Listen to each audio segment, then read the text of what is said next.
All right, shalom, everybody. And this is going to be session 4. And we're doing a teaching seminar on the subject of the Elijah ministry and message. And so we're going over the different elements and aspect of the Elijah ministry and message. So we are in process of covering the third element or aspect. We've already covered the first part, which is the ministry and message of Elijah is a call to Yah's people to be restored to the Torah and to keep the statutes and the judgments and to come out of mixture.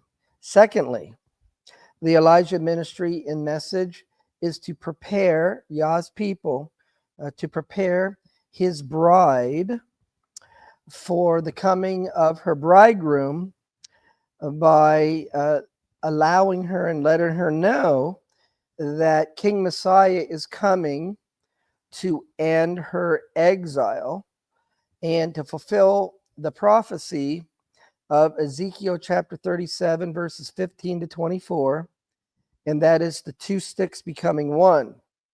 One stick being the house of Joseph, a term for the northern kingdom, and one stick for the house of Judah, a term for the southern kingdom. And we are now looking at the third aspect of the Elijah ministry and message, which we're in the process of defining and explaining. And so that is the Elijah ministry and message is associated with Isaiah chapter 40 and verse 3. We are told, and it is written in the Gospels, Matthew, Mark, Luke, and John, that John the Baptist, or Yochanan the Immerser, had a ministry after the spirit and the power of Elijah. And that is Luke chapter 1 and verse 17. So we're going to look at the component parts of this as it relates to this third aspect and level of Elijah's ministry and message in the context of understanding the statement that in order to fully understand the New Testament, we need to understand the historical and cultural context by which it is written. And that understanding and that knowledge comes from the third element or aspect of Elijah's ministry and message. So let's look at and further examine how this aspect of the Elijah ministry and message is associated with Isaiah chapter 40 and verse 3.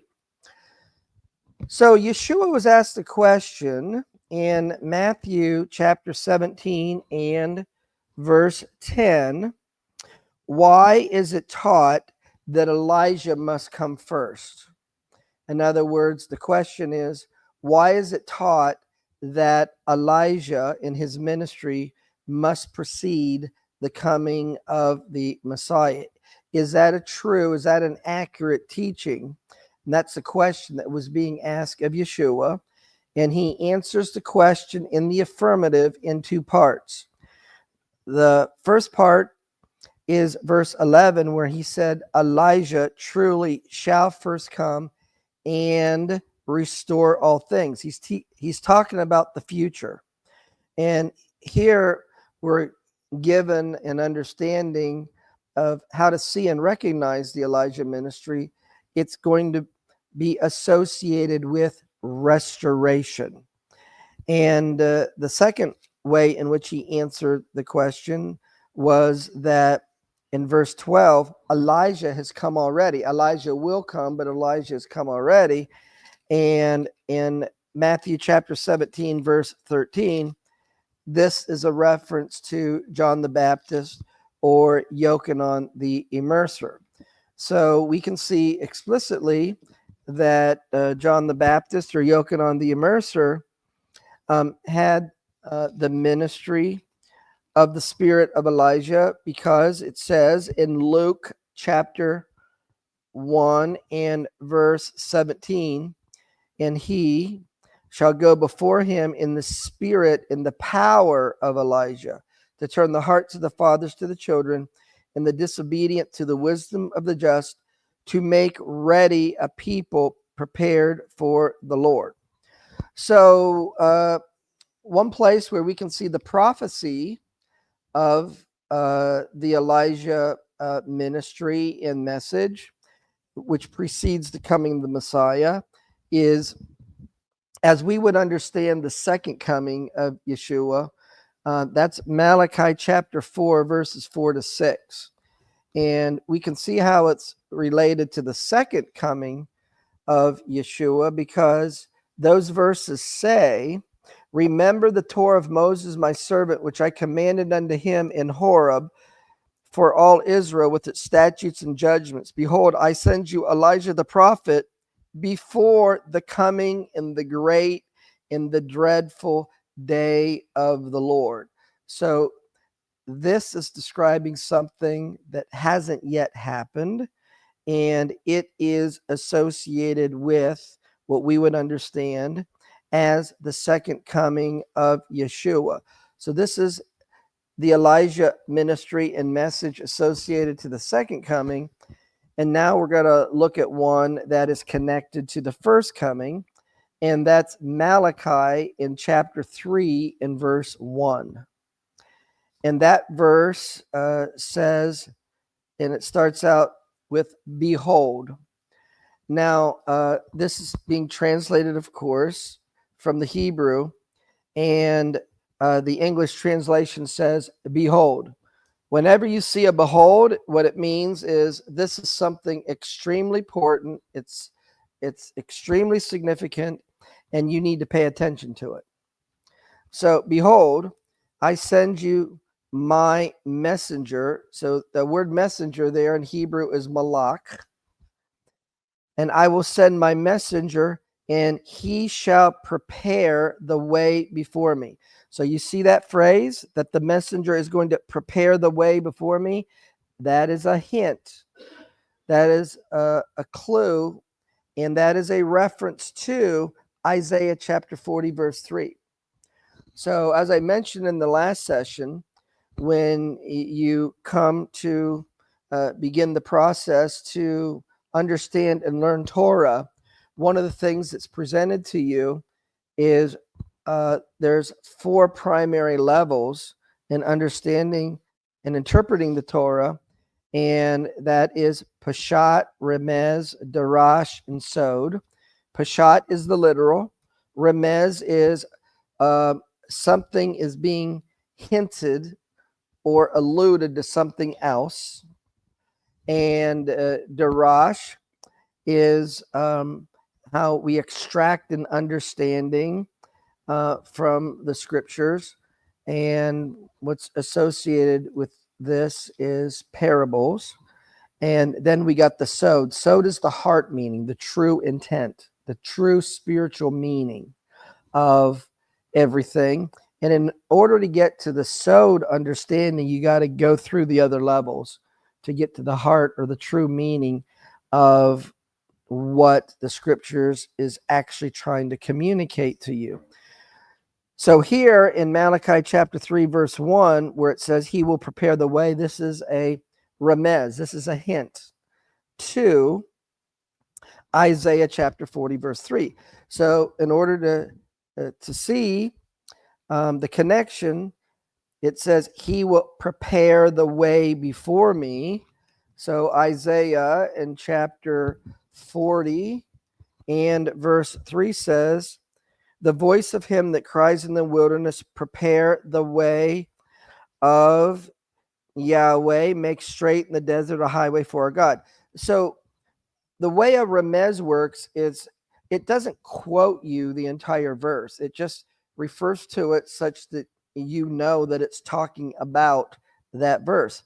So preparing the way is going to be the phrase that is meant to connect you to Isaiah chapter 40, verse 3. And then the Lord whom you seek, that's going to be a reference to the Messiah, shall suddenly come to his temple. So the fact that this is a prophecy about the coming of the Elijah figure and his message, Yeshua affirmed in Luke in chapter 7. So if we go to Luke chapter 7 and we begin reading in verse 24. And when the messengers of John were departed, he began, that is, Yeshua, began to speak to the people concerning John. What did you go out into the wilderness to see? A reed shaken with the wind? And then he goes on to say in verse 26, but what you went out for to see was a prophet, and I say unto you more than a prophet, this is he of whom it is written, behold, I send my messenger before your face, which will prepare the way before you. He's quoting Malachi chapter 3 and verse 1. So Yeshua here in these verses is directly relating and connecting the ministry of John the Baptist, who has the ministry after the spirit and power of Elijah, to Malachi chapter 3, verse 1. And Malachi chapter 3, verse 1 is connecting the Elijah ministry or message to Isaiah chapter 40, verse 3. And as we had mentioned in the last session, which I'll repeat again, John the Baptist, Yochanan the Immerser, was asked in John chapter 1, verse 19, who are you? And then in John chapter 1, verse 23, he said, I am the voice of one crying in the wilderness, make straight the way of the Lord, as said the prophet Isaiah. So therefore, Isaiah chapter 40, verse 3 is a part of the Elijah ministry and message. Isaiah chapter 40, verse 3 prepares you for the coming of the Messiah, and he's coming for his bride. So Isaiah chapter 40, verse 3 is a message to the bride. Isaiah chapter 40, verse 3 is directly connected to the Jewish community around the Dead Sea, and we refer to it as the Qumran community because in the Dead Sea Scrolls, they explain to us that their community was originally founded based upon Isaiah chapter 40, verse 3. And what is it about Isaiah chapter 40, verse 3 that gave them the inspiration to start their community? Because it was started because there was a corruption in Jerusalem and a corruption in the temple, and specifically a corruption regarding and concerning the office of the high priesthood. And so in Isaiah chapter 40, verse 3, it says this preparation is to be in the desert. The desert in Hebrew is Arava. And so the preparation for the coming of the Messiah is to be in the Arava, and that's a geographical location in Israel. And it goes from the and around the Dead Sea to the Red Sea. And it's there that Yah's people are to prepare themselves for the coming of the Messiah. And notice where they're preparing themselves. The preparation is not being made in Jerusalem. So in the analogy that I'm trying to make, that the preparation is not in Jerusalem, in my statement that I just made, Jerusalem is going to represent the traditional religious system. So the voice of the ministry of Elijah is not going to be in and come forth from the pulpits in the traditional church. So the pulpits in your traditional church is Jerusalem. So this message didn't come from Jerusalem, out of Jerusalem. It is a message of one that was in the wilderness. And in order to hear the message, you had to go out to hear it. In other words, in order to hear the message, you had to leave your churches. And you heard it outside of the traditional way that you would come together and express your faith. So, like for us right here, look, we're in essence meeting with an extension of somebody's home. And in essence, we're sort of like sitting in the living room. All right, so like we're hearing the message in the wilderness. Okay, it's not from the pulpit where there's hundreds of people that are there. And so this is a characteristic or an attribute of the Elijah ministry and message regarding where you're going to hear the message. So the message is in the wilderness, and it's a voice that is crying, or it's a voice that is pleading, and the pleading is being made with the bride of Yeshua. And so if we look at Isaiah chapter 40 and we look at the previous verse, and that is in verse 2, the King James reads, "Speak comfortably to Jerusalem and cry unto her." All right, so the Hebrew word that is translated as comfortably is the Hebrew word for heart. It actually says, "Speak to the heart of Jerusalem." So who here is Jerusalem? Jerusalem is a title for the bride of Yeshua. And how can we see that Jerusalem is a title for the bride of Yeshua? Well, we can see a connection in Isaiah chapter 62, verse 1 and verse 5.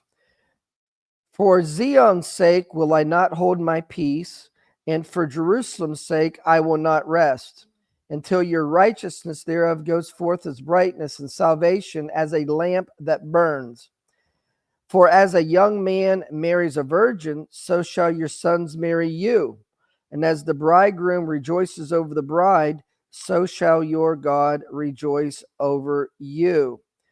And here, the bride is associated and linked with Jerusalem. So the cry is to the bride of Messiah. Speak to her heart. Speak to her heart. And then Isaiah chapter 40, verse 2 says, "And cry unto her." And so this is the Strong's number 7121. And it's the Hebrew word kara. And Hebrew words are basically presented to you in their generic form, and something has to be linked to them to get a context or meaning. And a Hebrew word basically can have a negative and a positive context. So you have to put the generic meaning in its context. And so this word in the negative means if I would come up to you and I had a real issue with you, and I'm coming up and I'm coming like this far from your nose. Okay. And I'm not just walking up slowly, like aggressively. I come up to you this far from your nose. Immediately you would say, "Hey, get out of my face." So that's what the word means in the negative, to approach an aggressive way. But on the positive, it means to plead with. It's like I'm getting down on my knees, like often a man does when he proposes. He gets on his knees and he pleads and he says, "Please, please, please." And so that's what it means in the positive. So what this is saying, Isaiah chapter 40, verse 2, is speak to the heart of the bride, and I'm amplifying it, okay? Get on your hands and knees and plead and beg with her, and try to reach and touch her heart. With what? What's the pleading about? The pleading is about the next verse. The pleading is about verse 3. The pleading is about that there is a voice that's crying unto you, and this voice that's crying unto you is in the Arabah. And you, please, I'm begging you, please, you need to listen to that voice that's crying unto you. So that is how, in the Hebrew, Isaiah chapter 40, verse 3 is presented as a message to the bride, but the verse itself is about the bride preparing herself for the coming of the Messiah. And this verse is telling you your ultimate preparation is in the Arava. Your ultimate. So, the day in the life of the woman that she most looks forward to is her wedding day. And so, she thinks about it and plans for it for a very long time, for that special day, that special moment. And then when the day comes, she makes sure that she looks the best that she can, and she's dressed right, she's dressed properly, even to like the very last minute detail, okay? So she's not fully ready until that last minute detail is in place, and she can say, okay, we're here. So that's what the Araba is. She's already gone through the process of getting ready, of dressing up, but this is the final thing that she does to make sure everything's perfect now. Okay, so that's how this verse is being described in the Hebrew, in the importance and the significance of it. All right, so now we see that Malachi in chapter 3 in verse 1, the first part of it is showing you the connection of the Elijah ministry and message to Isaiah chapter 40 and verse 3. But when the ministry of John the Baptist is prophesied in Luke in chapter 1, and the announcement is made from heaven by the angel Gabriel, and Zacharias, the father of Yochanan, is told in Luke chapter 1 verse 13 that he's going to have a son, and the son is to be named John. And then there's a prophecy about his birth and his ministry, which actually is verses 16 and 17. And so in verse 16 it says, "And many of the children of Israel shall he turn to the Lord their God." And this is a direct reference to Malachi chapter 4. This is a direct reference to Malachi chapter 4 and verse 6. "And he will turn the heart of the fathers to the children, the heart of the children to the fathers." And then verse 17, "He shall go before him in the spirit and the power of Elijah to turn the heart to the fathers to the children." And now next, it's going to show that his ministry is going to be associated with repentance and returning to the Torah, because the ministry is to turn the disobedient. The disobedient are those that sin. The disobedient are those that don't follow the Torah, and to turn them to the wisdom of the just. So the wisdom of the just is those that do follow the Torah, specifically those that follow the Torah by the Spirit of Yah, to the wisdom of the just or the righteous. And so it was said about Zacharias in Luke chapter 1 verse 6, and his wife Elizabeth, They were righteous before Yah, walking in all the commandments and the ordinances of Yah. So they were righteous to the wisdom of the just. Now look at this. So we've already see that in prophesying about the ministry of John the Baptist and the spirit and the power of Elijah, that it's connected, and there's a reference to Isaiah chapter 40. No, there's a reference to Malachi chapter 4.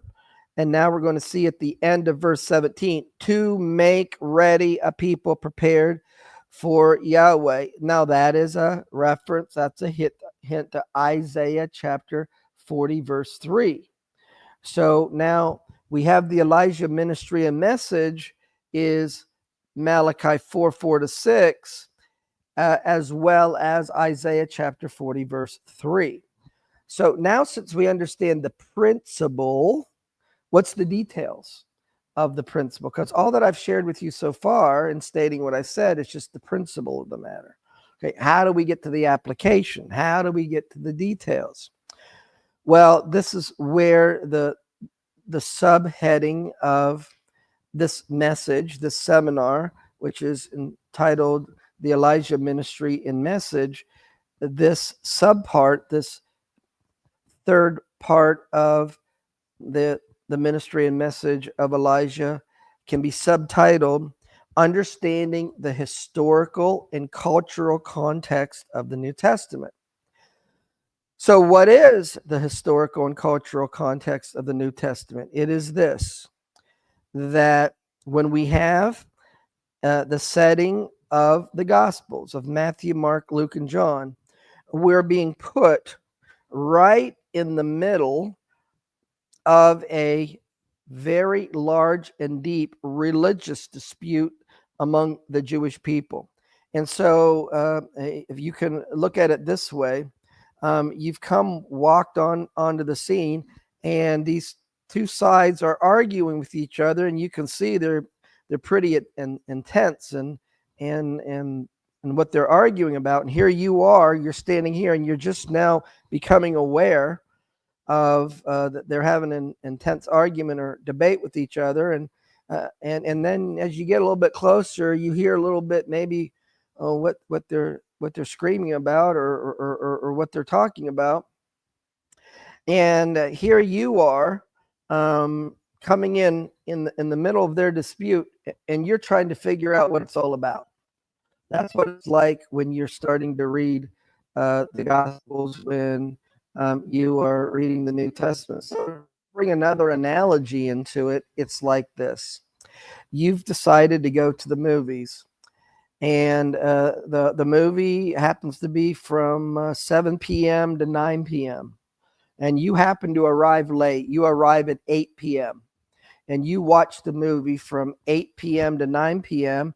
and you're following, you end up understanding in the things that are going on there. And then now the movie ends and your friend calls you and your friend says, how was the movie? And you describe it and tell it to them. And you think that because you watched that last hour, you watched how it ended, that you understand what the movie was about and everything. But you're only going to give your perspective from the hour that you saw. You really didn't see the first hour. You really didn't see the beginning. You didn't see the connection to everything. Okay, so that's like it is when we open up our Bibles and we start reading, beginning in Matthew.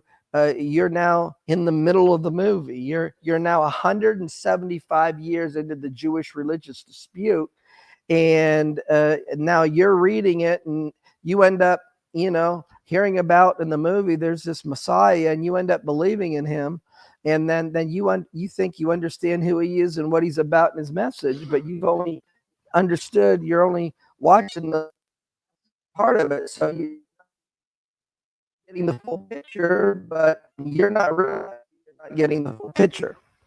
So like, in order to now understand that setting, the root of the ministry of John the Baptist, according to Isaiah chapter 40, verse 3, which is linked to the Qumran, the root to that goes back to the Torah.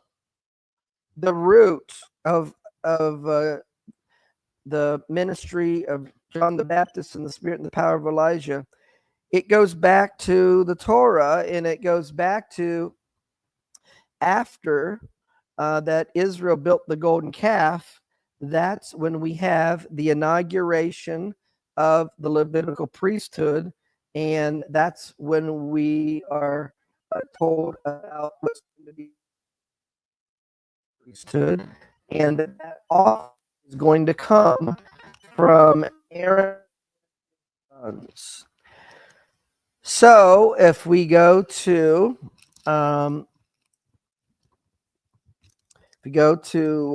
Exodus in chapter 28 and verse 1, it says, "You shall take unto you Aaron and your brethren, his sons with him, from among the children of Israel, that he may minister unto me in the priest's office, even Aaron, Nadab, Abihu, Eleazar, Ithamar, Aaron's sons."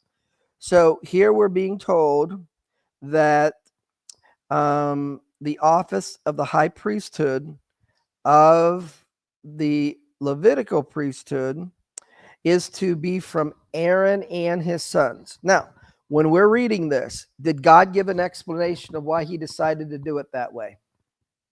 No, he just said this is how it is. So what kind of a commandment is that? That is a statute. That's a hoke. Okay, so now if you obey the decree, then you're respecting the authority of the one who made the decree, and that is the God of Israel.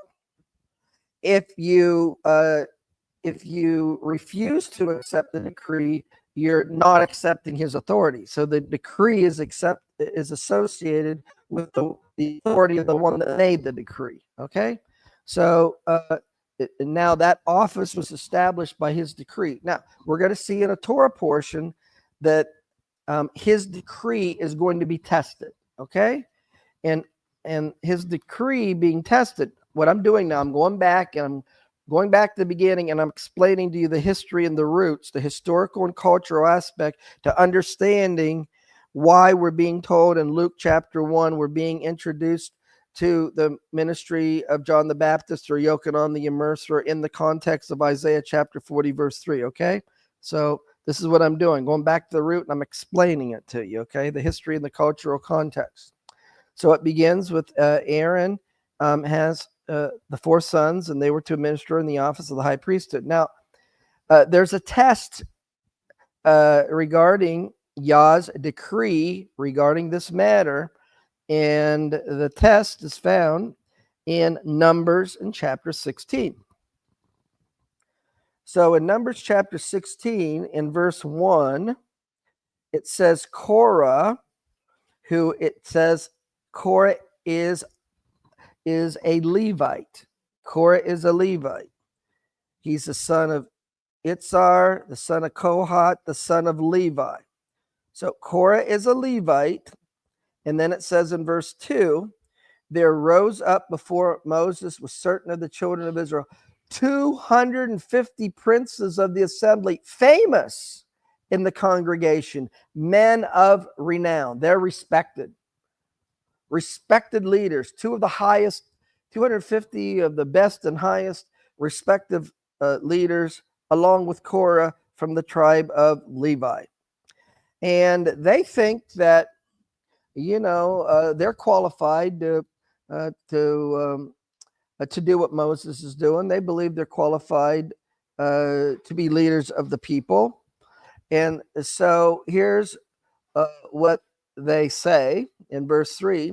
They gathered themselves together against Moses and against Aaron and said, "You take too much upon yourself, seeing all the congregation is holy, every one of them.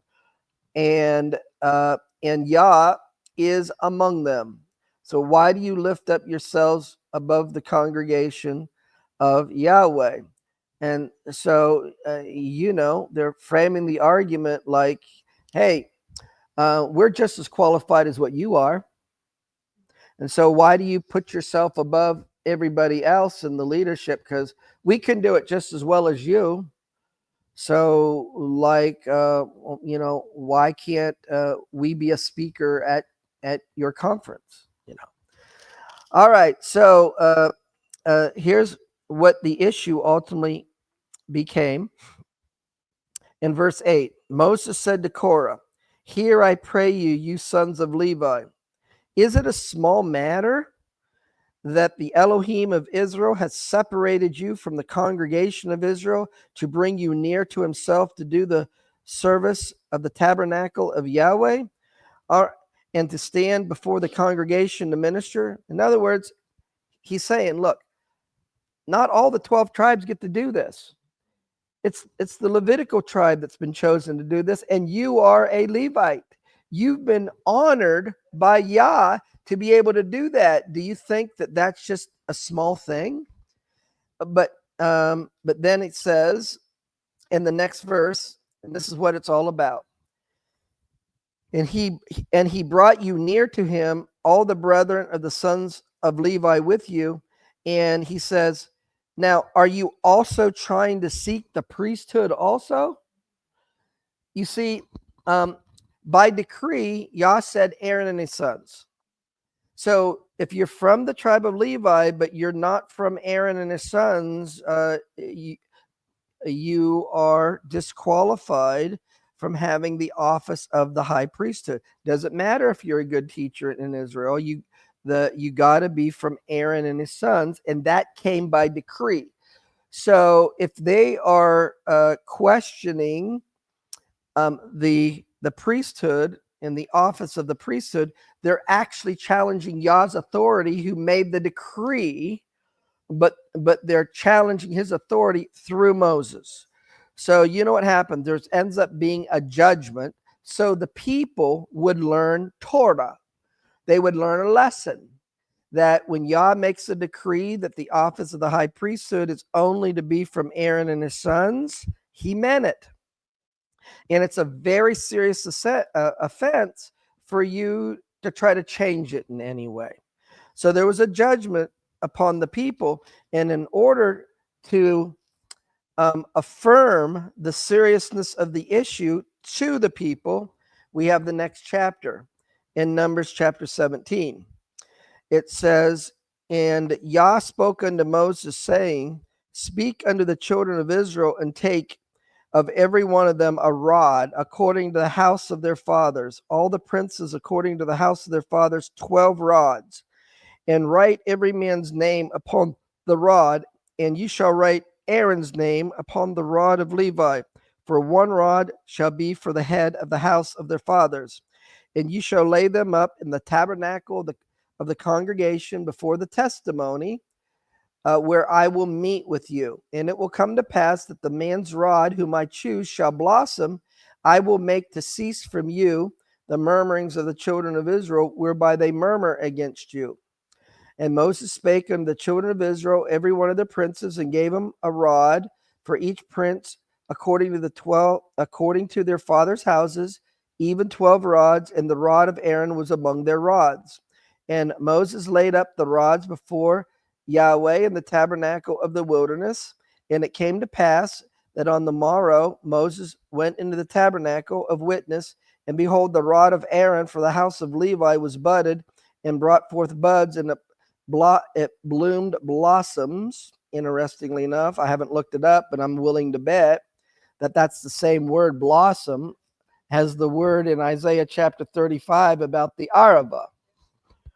All right. So, and it says it yielded almonds.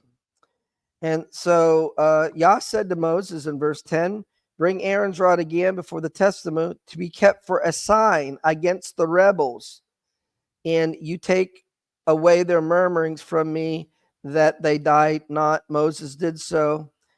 And so this was such an important and serious that when Aaron's rod budded, he said, for this to be an example to Israel, that Aaron's rod that budded was to be put in the Holy of Holies. It was to be put in the ark along with the 10 Commandments. And so then The next thing that comes into play is there's this individual by the name of Phineas or Pinhas, and the children of Israel are doing things they're not supposed to do, and Pinhas stands up righteously, and because of his righteous deed, Yah makes him a promise. Yah gives him a reward, and we find this in Numbers in chapter 25, and it says in verse 10, and Yah spoke unto Moses, saying, Pinhas, the son of Eleazar, the son of Aaron the priest, has turned my wrath away from the children of Israel while he was zealous for my name's sake, and I consumed not the children of Israel in my jealousy. Therefore, I'm going to give to him the covenant of peace. Now pay attention to verse 13. And he shall have it, his seed after him, even the covenant of an everlasting priesthood. All right. So now we have the promise made, but in the first 5 books of the Bible, we're not told how the promise is fulfilled. You got to read the rest of the Hebrew scriptures to see how the promise is fulfilled. We only are given the promise. All right. So now the promise of an eternal priesthood is now through one of the 4 sons, Eleazar, and through his son Pinhas or Phineas. And Aaron has 4 sons, Nadab and Abihu, and Eleazar and Ithamar. Nadab and Abihu, they offer strange fire. In other words, they come before Yah in a way that is not appropriate. That's what strange fire means. And so to show that you don't do this when you come before Yah, is you come before him in the way that he said he wanted to be ministered unto, that they died. So now the high priests in Israel can only come through Aaron's sons, Eleazar and Ithamar. However, here we're given a promise of eternal priesthood through Eleazar, through his son Pinhas. So now, what happened to the line of Ithamar? Well, let's go to 1 Samuel in chapter 2. So in 1 Samuel in chapter 2, we end up learning that Eli has corrupt sons. So Eli is ministering as the priest when Israel crossed the Jordan and set up the tabernacle in Shiloh, or in Hebrew, Shiloh. He's ministering as a priest there. So in 1 Samuel chapter 2, verse 12, it says, now the sons of Eli were the sons of Belial. They knew not Yahweh. So you might say, because they knew not Yahweh, this is going to represent a corrupt priesthood. So as a result, a prophet comes to Eli, as we see in 1 Samuel chapter 2, verse 27. It says, there came a man of Elohiym unto Eli and said unto him, thus says Yahweh, did I plainly appear unto the house of your father when they were in Egypt in Pharaoh's house?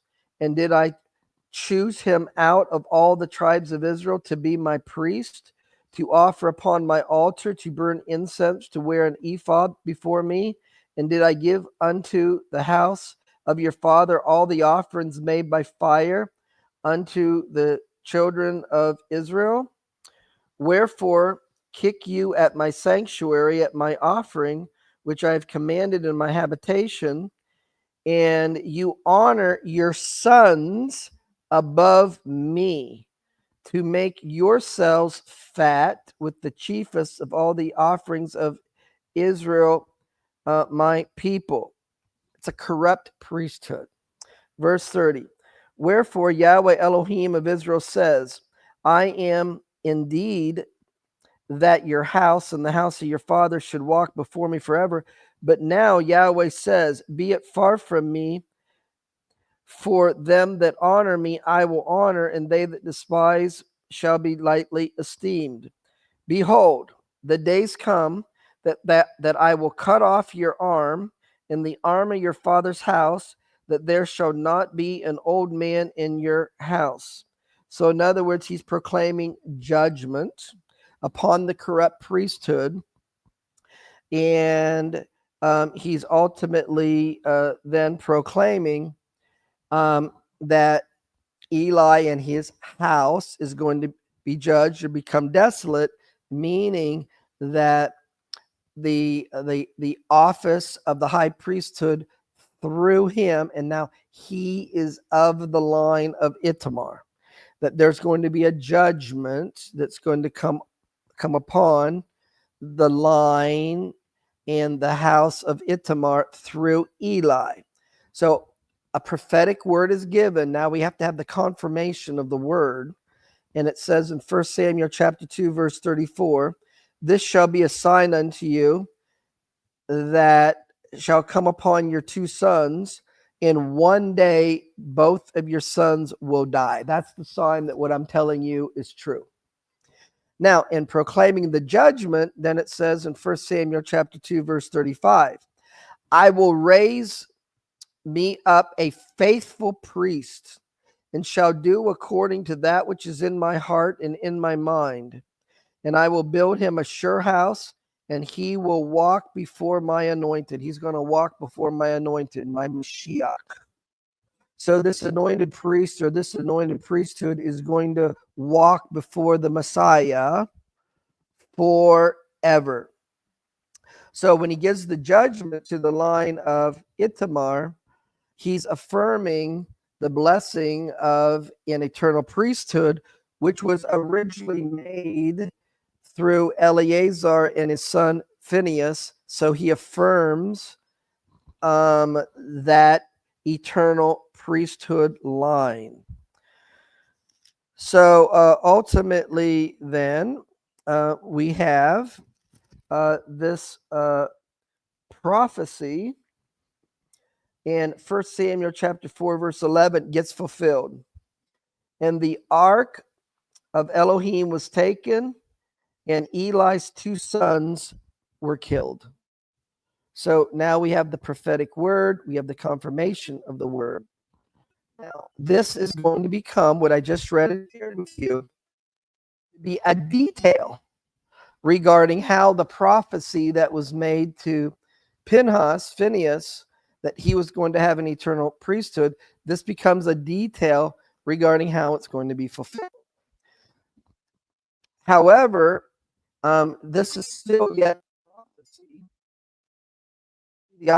the confirmation of the prophecy, but we don't have the detail of the fulfillment of the prophecy here in 1 Samuel.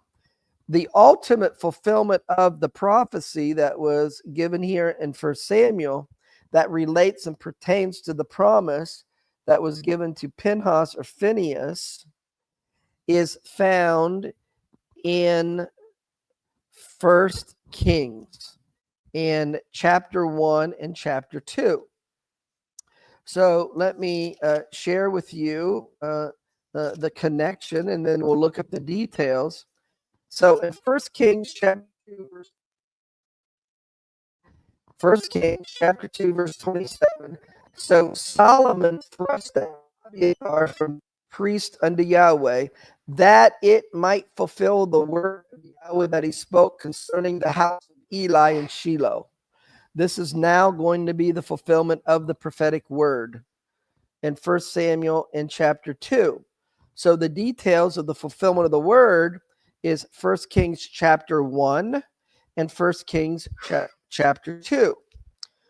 So the setting in 1 Kings chapter 1 is David is elderly.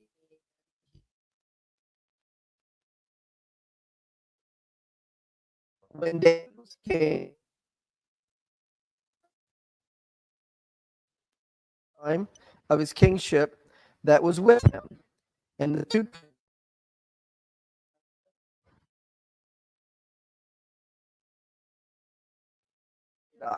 priests were Abiathar and Zadok. And initially, Abiathar was with David and supported David and helped David. Now we're coming to the end of life. And David's fourth son, Adonijah, desires to be king after his father David. So in 1 Kings chapter 1, verse 5, it says that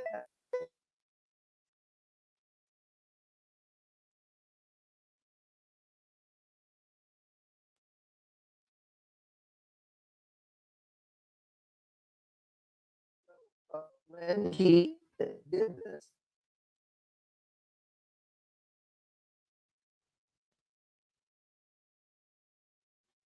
men belonged to David with Adonijah. So Nathan the prophet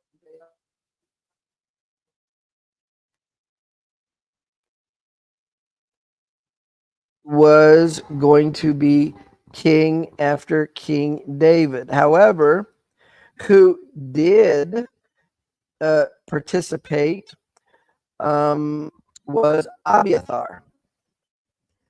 And so then, in order to paraphrase a little bit, Nathan the prophet and Zadok the priest goes to David on his deathbed and said, David, King David, is this your wish and desire that after you pass, that your son Adonijah is going to be king after you? Because he just declared himself king, and we had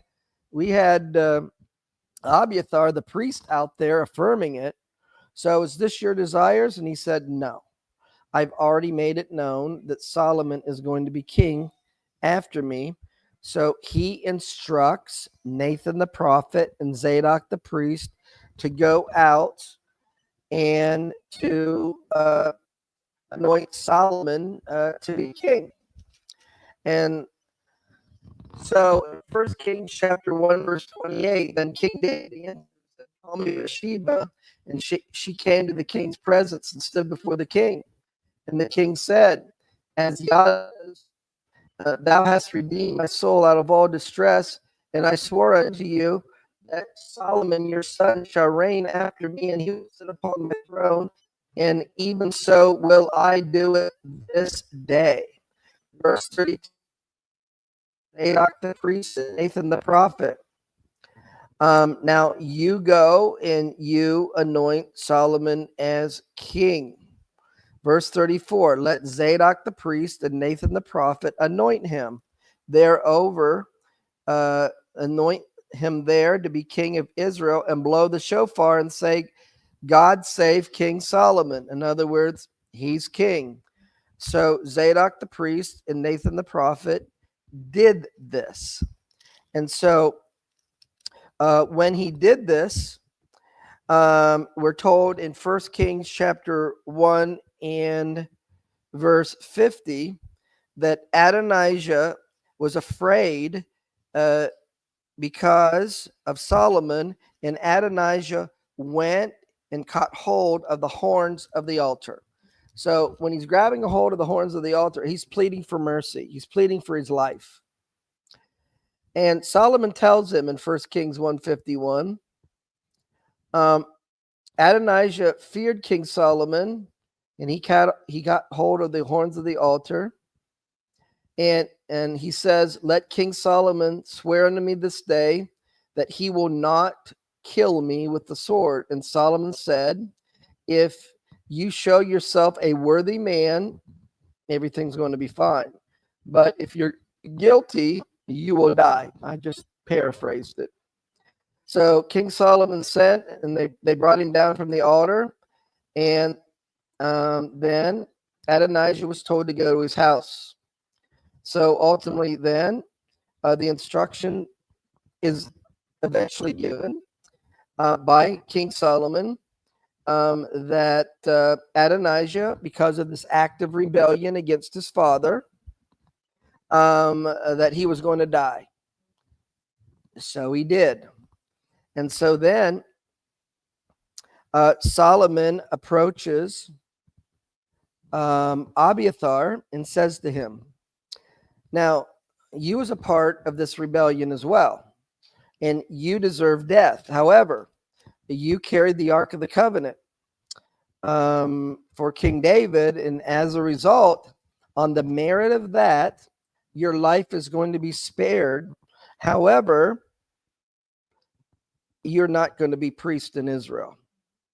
And so this is where we have the verse in 1 Kings chapter 2, verse 27. So Solomon thrust out Abiathar from being priest unto Yah, that he might fulfill the word of Yah, which he spake concerning the house of Eli in Shiloh. So now no one of the line of Ithamar from this point forward is to be high priest in Israel.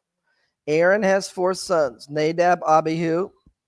They offered strange fires, so they die. So no high priest from them.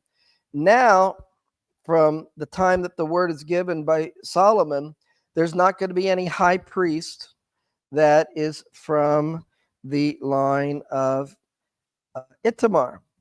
So the office of the high priesthood is supposed to be through Eleazar, through his one son Pinhas, and Solomon then said, let's look at 1 Chronicles chapter 29.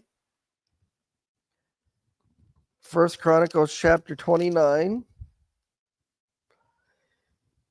And then verse 22. 1 Chronicles 29, verse 22. And they made Solomon, son of David, king, and Zadok was the priest.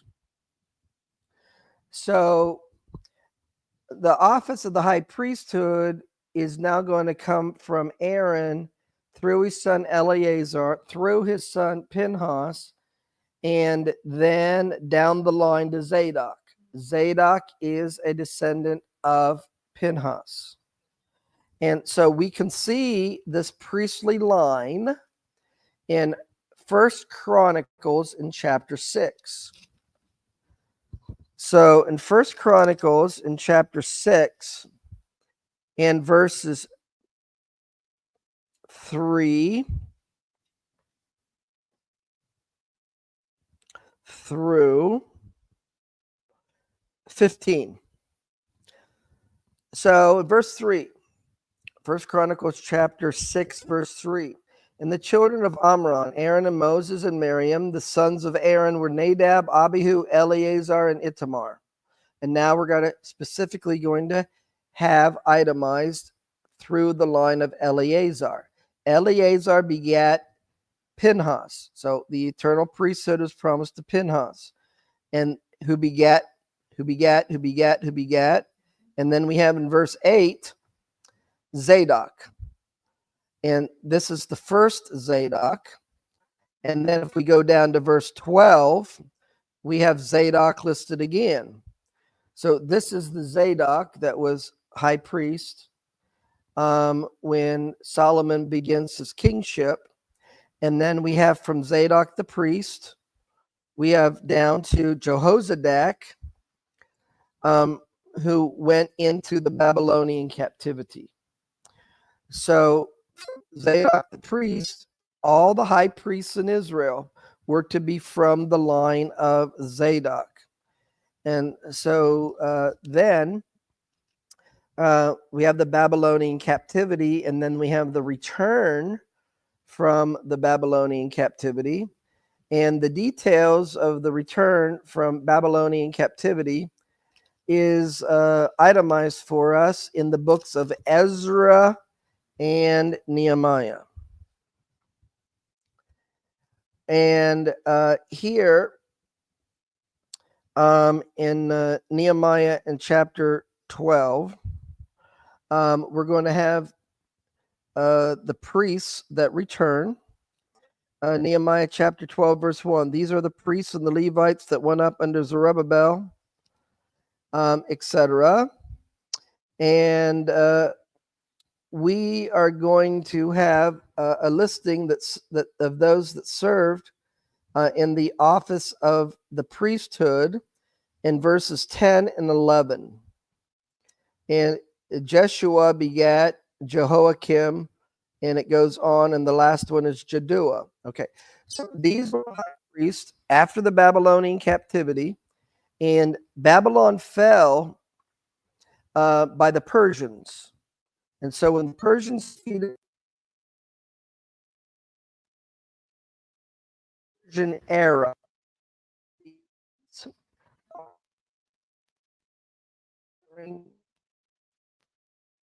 and so after the Persian era, our Bible,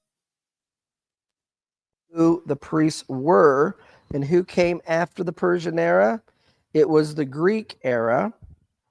And so the Greek era started with Alexander the Great defeating the Persians. This was around 323 BC, and it goes into the time of the 2nd century. So the Jewish historian Josephus tells us who were the high priests in Israel during the Grecian period. So all the high priests from Zadok the priest through the Persian period, through the Grecian period, as we come to the days of the Greek Seleucid king Antiochus Epiphanes IV, they were all Zadok priests. So these Zadok priests were the legitimate priests in Israel. So when Antiochus Epiphanes comes, we have the start of the corruption of Jerusalem, the start of the corruption of the temple, the start of the corruption of the office of the high priesthood. And so in the Grecian era, the last faithful Zadok priest was named Onias III. And some of the details about the priests at this time is detailed in 1st and 2nd Maccabees. So you got to read the book of Maccabees to read about some of the priests at this period of time.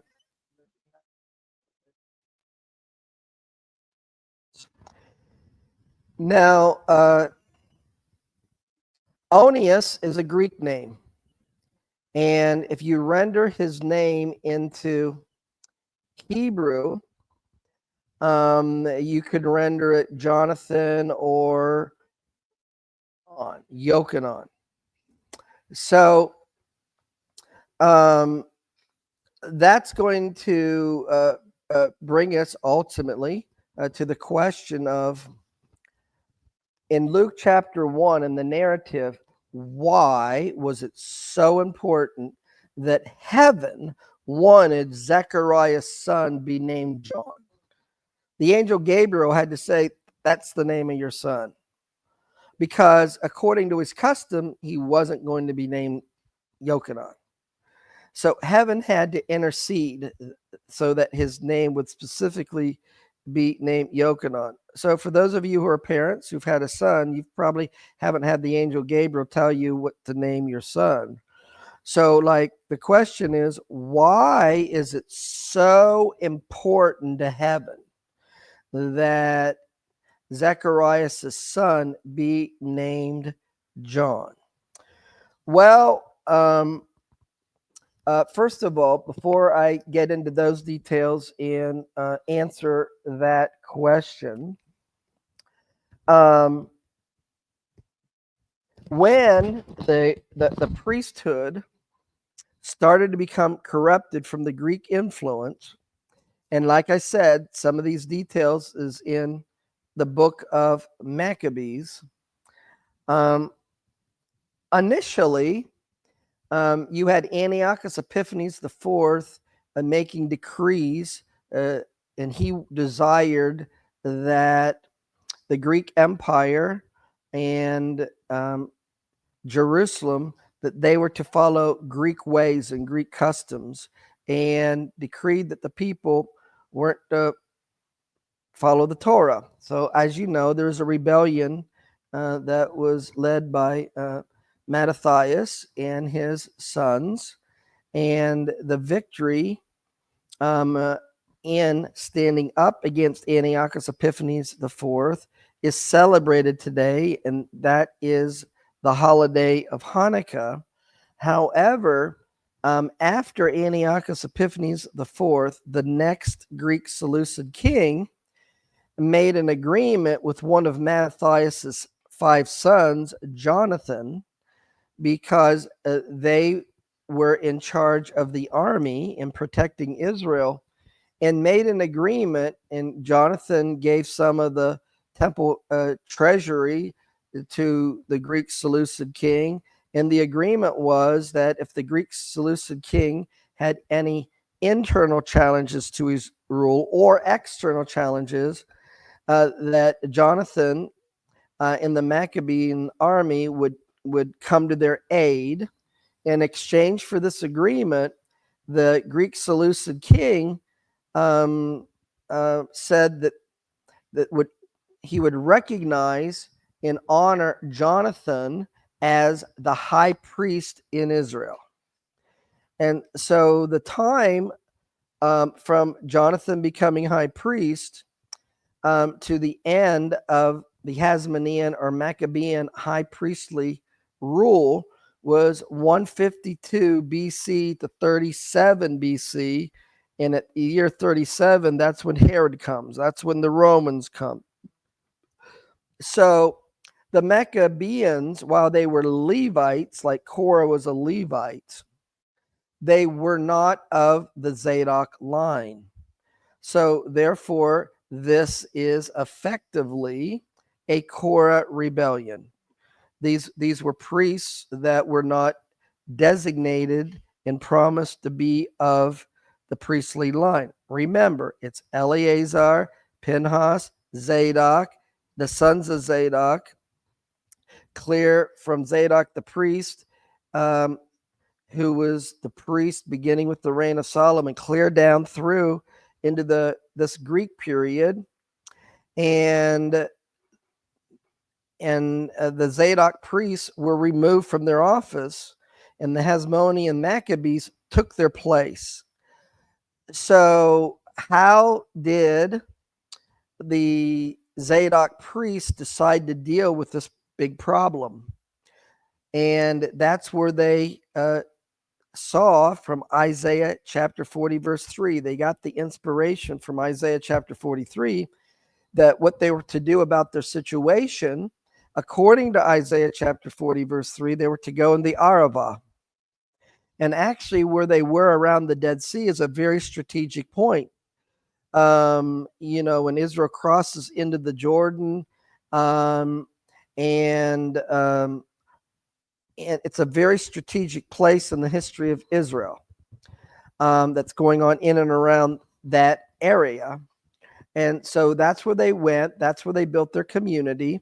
And they were going to, they were the Hebrew roots people of their day. They're there to preserve the Torah and to preserve what was handed down. So they went there to preserve the office of the high priesthood in exile, you might say, in the Arava.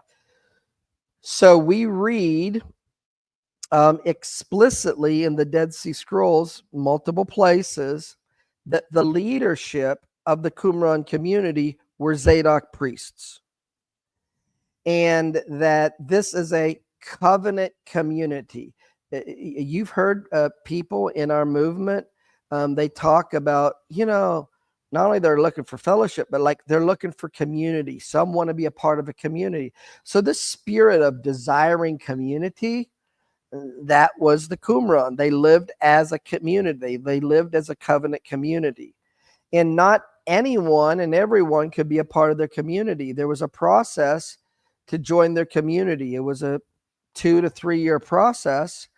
And before you can officially become a part of their community. And guess when the annual time was to bring new members into their community. Guess when the annual time was when they brought in new members? It was Shavuot. It was Pentecost. That was the time that they inaugurated and brought in the new members. So then everyone that joined the community, and there's in the Dead Sea Scrolls something called the rules of the community, and so this is the rules and how the community is going to be functioning. And so as a part of the rules of the community, anyone and everyone that joined the community, they had to make the following oath. They had to make an oath that in being a part of the community, first of all, they had to make their personal possessions available to the entire community. And they had to make an oath that they were going to endeavor to follow the Torah under the leadership and the guidance and the instruction of the Zadok priests. So, of course, they have to keep the Sabbath. They got to keep the festivals. So, like, when is that community going to be keeping the festivals? They're going to be keeping the festivals according to the instruction from the Zadok priests. And so there is itemized and enumerated in the scrolls a priestly calendar that the Zadok priests followed to keep the festivals. So it's factual that exists. So the question can be asked, how and when and where did it come from? Well, we have at the beginning of the reign of Solomon, Zadok was the priest. So let's go back to the beginning, because when we ask these questions, we don't go back to the beginning. We kind of, not everybody, but there are those in this movement that kind of view and try to interpret things through what the Pharisees do. We got to go back to the beginning. We got to go back to the tabernacle of David. And when Zadok is the priest there, is Zadok the priest in the days of King Solomon. Now you got to remember that David was given the pattern to build the temple that he gave to Solomon. And we read about this in 1 Chronicles in chapter 28. So in 1 Chronicles chapter 28, in verse 11, then David gave to Solomon his son the pattern of the porch and the houses, the treasuries, the upper chambers, the inner parlors, the place of the mercy seat, the pattern of all that he had by the Spirit, the courts of the house of Yah, and all the chambers and the treasuries of dedicated things. And pay attention to this.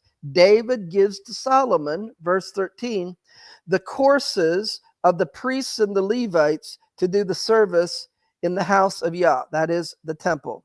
So the priestly courses and how they're supposed to operate in the temple from period to period was given to David, given to Solomon. Now who's operating in these instructions? Zadok the priest. So Zadok the priest has got the priestly courses. That's how the administration is to go on in the temple. Well, in the Dead Sea Scrolls, not only is there itemized there a priestly calendar about when you keep the feasts, but as well, this priestly calendar is directly tied and connected to the courses of the priests, which is given to us in 1 Chronicles chapter 24. So let's look at these courses of the priests. And these things is going to be given to Zadok the priest. So 1 Chronicles chapter 24, beginning in verse 1. These are the divisions of the sons of Aaron. The sons of Aaron was Nadab, Abihu, Eleazar, and Ithamar. But Nadab and Abihu died before their father and had no children. Therefore, Eleazar and Ithamar executed the priest's office. We've already seen about the prophecy through Eli, etc. And then it says in verse 3, and David distributed them both Zadok of the sons of Eleazar and Ahimelech of the sons of Ithamar. In verse 4, there were more chief men found of the sons of Eleazar than the sons of Ithamar, and thus they were divided. Among the sons of Eleazar, there were 16 chief men of the house of their fathers. So of the 24 priestly courses, 16 is going to be from Eleazar, and 8 is going to be from Ithamar. But from Eleazar, we're told specifically the 16 courses of priests of Eleazar is specifically from Zadok. That's verse 3. David distributed them, both Zadok of the sons of Eleazar. So 16 of the lines, it says in verse 6, Zadok the priest and Ahimelech before the chief of the fathers of the priests, the Levites, etc. All right. So then in Luke chapter 1, we're told that Zacharias, in verse 5, Luke chapter 1, verse 5, in the days of Herod, the king of Judea, a certain priest named Zacharias of the course of Abiah, and his wife was of the daughters of Aaron. His name was Elizabeth. So Abiah, 1 Chronicles chapter 24, and 1 Chronicles chapter 24 is found in 1 Chronicles chapter 24 and verse 10. The 8th course of the priest was Abiah. All right. So let's set ourselves when Solomon is king and Zadok is the priest. And it's time to celebrate Passover. It's time to celebrate Pentecost. It's time to celebrate Tabernacles. Did Zadok the priest under Solomon, did he instruct Israel to keep the festivals according to the Pharisees?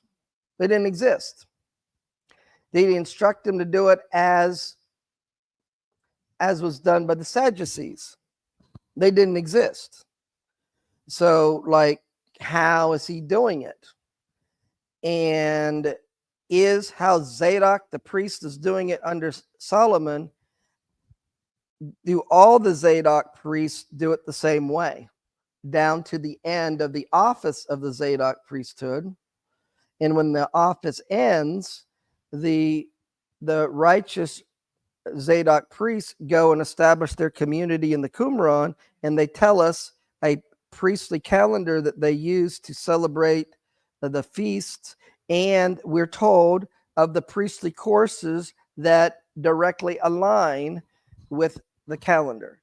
So the calendar is laid out over a 6-year period with the specified week that the priestly courses serve in each week of year 1, year 2, year 3, year 4, year 5, year 6. And so since there's 52 weeks of the year, there's only 24 courses. So in 52 weeks, all 24 courses are going to serve twice. That's 48. And then we're going to have some courses that's going to serve 3 times. But then when week 1 of the second year picks up, when we continue the priest's office, so the course of priests that is serving in year 1, week 1 is not the same course as year 1, year 2, week 1. So it's very important, in order to keep the priests in order and their service in order, you need to know what year in the cycle we are. So now, if we take those 6 years and 52 weeks, after 6 years, that's 312 weeks. And if we take the 24 courses and they each serve equally, it will take 6 years for they all to serve equally. So 24 times 13 is also 312. So they needed a 6-year cycle in order to complete things. And then, so what I'm trying to say, and I'm not even going over it all, there's a lot of detail there. For example, it says on year 1, this course is serving at Passover. Year 2, this course is serving at Passover, etc. So you have to keep things aligned and synced up. So we either have one of two options. Either that priestly calendar that the Zadok priests were following in Qumran, somebody of the Zadok priest made it up, and they were doing a different calendar than Zadok the priest was doing under Solomon. In the Zadok line, they fought amongst themselves within the Zadok line and came up with two different calendars. Or what Zadok the priest is following under Solomon is the same calendar that the Zadok priests are following, and they're trying to preserve in the Qumran. And so then what's the importance and significance of that to the ministry of John the Baptist, who's of the spirit and the power of Elijah? Well, we're told that he was brought up in the wilderness of Judea. His ministry, Isaiah 40 verse 3, is exactly connected to them and their founding and who they were and who they called themselves as. Okay, so now if John the Baptist is aligned and associated with the Qumran community, in order to be aligned with the Qumran community, it was required of John the Baptist to keep the festivals according to the way that the Zadok priests were administering according to the calendar there.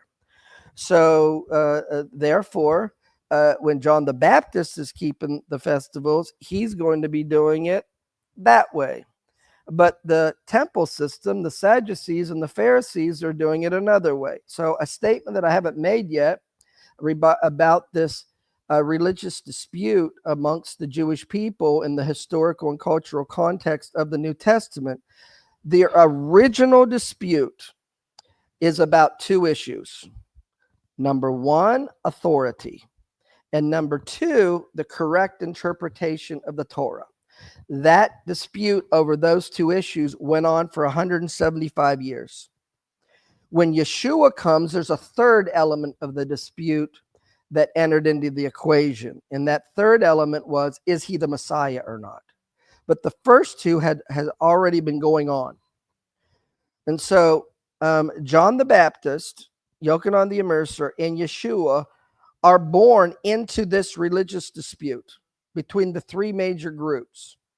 And so now we're told that this figure, John the Baptist, Yochanan the Immerser, who we're told from the perspective and the view of our New Testament, and Yeshua affirmed that he had the ministry of Elijah. He had the ministry of the spirit and the power of Elijah, which means Isaiah chapter 40 verse 3 is a part of the ministry of the spirit of Elijah. And Yeshua affirmed John's ministry. And John the Baptist had issue with the Sadducees and the Pharisees. So he had issue with them. I'm going to be wrapping up part 4 here with this. So in Matthew in chapter 3, in Matthew chapter 3 and verse 7, when Yochanan saw many of the Pharisees and the Sadducees come to his baptism, he said, "O generation of vipers, who has warned you to flee from the wrath to come?" You know what? He didn't get along with them, and they didn't get along with him. So it shouldn't be any surprise in Luke chapter 7 and verse 30. Luke chapter 7 and verse 30, it says, "But the Pharisees rejected the counsel of Yah, and they were not immersed of John the Baptist." In other words, the Sadducees and the Pharisees rejected John's ministry. They did not accept that he was the Elijah that they were looking for, that preceded the coming of the Messiah. And so The New Testament doesn't explicitly tell us why they rejected his ministry, not explicitly, but it gives us information regarding it, that it wasn't accepted. And so if you know the historical and cultural context, it becomes obvious why they didn't accept his ministry. Is because the Pharisees and the Sadducees together did things one way, and they claimed their authority to do what they did. And because they claimed their authority, they wanted the people to submit to and follow and to submit to their authority. And but John the Baptist, he is submitted to an authority here in the Qumran under the Zadok priests. So the Zadok priests didn't accept the authority of the Sadducees and the Pharisees, and the Sadducees and the Pharisees didn't accept the authority of the Zadok priests. It's a religious dispute. It's about authority. Central element of their authority dispute was how and when to keep the festivals. So we're going to end part 4 here, and we're going to go into further detail in Matthew, Mark, Luke, and John, etc. Because all that we've done in session 4 is lay the foundation of the history and the background so that you can begin to read Matthew, Mark, Luke, and John and the things that are here and put it in context and understand what is going on, and that will help us ultimately in expressing our faith in Yeshua as the Messiah. So thank you for allowing me to share part 4, and we will be back continuing the teaching in part 5. Shalom in Yeshua. Amen.